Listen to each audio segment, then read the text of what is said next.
చేరువైన చెలిమికి చుక్కబొట్టు పెట్టని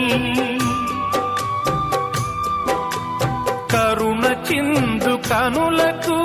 కాటుకైన దిద్దని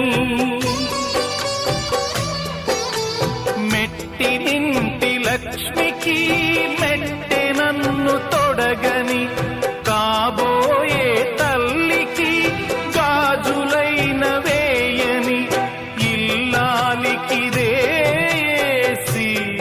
సీమంతం బోయవాని వేటుకు గాయపడిన కోయిల గుండె కోత కోసిన చేసిన